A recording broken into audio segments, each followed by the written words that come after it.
Hindu calendar के चौथे महीने में आने वाली आषाढ़ अमावस्या का गहरा आध्यात्मिक महत्व है। पितृ तर्पण और पिंडदान अनुष्ठान जो पूर्वजों का सम्मान करते हैं और उन्हें प्रसन्न करते हैं, माना जाता है कि इससे उनकी आत्मा को शांति मिलती है और जीवित लोगों को आशीर्वाद मिलता है। यह दिन नकारात्मक ऊर्जाओं को दूर करने और दैवीय आशीर्वाद प्राप्त करने के उद्देश्य से आध्यात्मिक प्रथाओं के लिए आदर्श माना जाता है।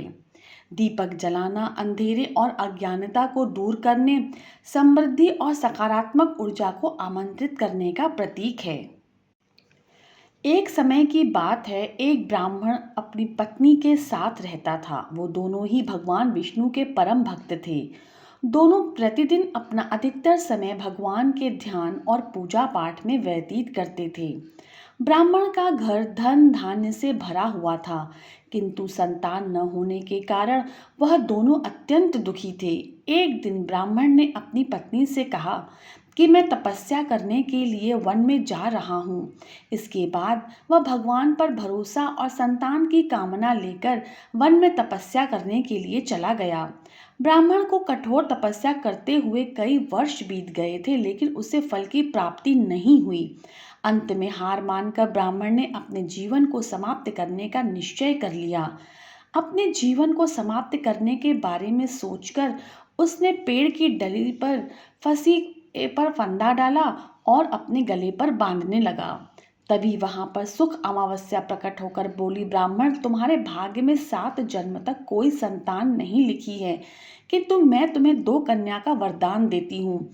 तुम अपनी एक कन्या का नाम अमावस्या रखना और दूसरी का नाम पूनम रख देना। तुम अपनी स्त्री से कहना कि वह 1 वर्ष तक सुख अमावस्या का व्रत करे और अमावस्या के दिन 1 कटोरी चावल भरकर उस पर दक्षिणा रखकर दान कर दे। सुख अमावस्या की बातें सुनकर ब्राह्मण घर आया और ये पूरा वृत्तांत उसने अपनी पत्नी को सुनाया। सुख अमावस्या के आदेशानुसार ब्राह्मणी ने व्रत रखना आरंभ कर दिया। कुछ दिनों बाद ब्राह्मण के घर 2 कन्याओं ने जन्म लिया, जिसमें से एक कन्या का नाम अमावस्या और दूसरी का नाम पूनम रखा गया। जब ब्राह्मण की दोनों बेटियां बड़ी हुईं, तो ब्राह्मण ने उनका विवाह कर दिया। बड़ी बहन अमावस्या धार्मिक प्रवृत्ति की थी। वह काफी समय भगवान की पूजा और धर्म कर्म में व्यतीत करती थी। इसके विपरीत पूनम भगवान को बिल्कुल भी नहीं मानती थी। बड़ी बहन अमावस्या के घर में सुख समृद्धि का भंडार था, पर छोटी बहन के घर में दरिद्रता छाई हुई थी। जब बड़ी बहन अमावस्या को अपनी छोटी बहन पूनम के विषय में पता चला, तो वह बहुत दुखी हुई। तब अमावस्या अपनी बहन के लिए ढेर सारा सामान लेकर उससे मिलने गई। छोटी बहन के घर पहुंचकर अमावस्या ने उसे 1 वर्ष तक सुख अमावस्या का व्रत करने की सलाह दी। साथ ही अमावस्या ने व्रत को विधि पूर्वक करने के बारे में पूनम को बताते हुए यह भी कहा कि तुम 1 वर्ष तक सुख अमावस्या का व्रत करना और 1 कटोरे में चावल भरकर उसे दान कर देना। ऐसा करने से तुम्हारे सभी कष्ट दूर हो जाएंगे और घर में सुख समृद्धि आएगी। पूनम ने अपनी बहन की बात को मानते हुए बिल्कुल ऐसा ही किया, जिसके बाद 1 साल के भीतर पूनम का घर धन धान्य से भर गया और उसके घर एक बेटे ने जन्म लिया। इस प्रकार जो भी विधि पूर्वक सुख अमावस्या का व्रत करता है, उसके घर में सुख समृद्धि आती है। व्रत के दौरान पवित्र गंगा जल डालकर स्नान करें। काले तिल, जौ, कुशा घास मिश्रित जल सूत की ओर मुख करके पितरों को अर्पण करें।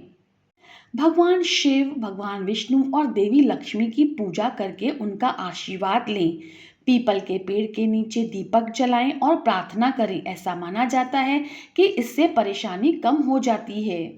जरूरतमंदों को भोजन, कपड़े और आवश्यक चीजें अवश्य दान करें। ऐसा माना जाता है कि ऐसा करने से कार्य में समृद्धि और गति आती है। पितरों को प्रसन्न करने के लिए तर्पण और पिंड दान करें। पीपल के पेड़ के नीचे सरसों के तेल का दीपक जलाएं और शनि मंत्रों का जाप करें। काले तिल, लोहे के बर्तन और कपड़े आदि अवश्य दान करें। इससे आत्माओं की शांति और वंशजों के आशीर्वाद प्राप्त होते हैं। आध्यात्मिक प्रथाओं को बढ़ाता है और आत्मिक शांति प्रदान करता है। किए गए अनुष्ठानों से नकारात्मक ऊर्जा और बाधाएं दूर होती हैं। धर्मार्थ कार्य और पूजा समृद्धि और समग्र कल्याण की आमंत्रित की जाती है।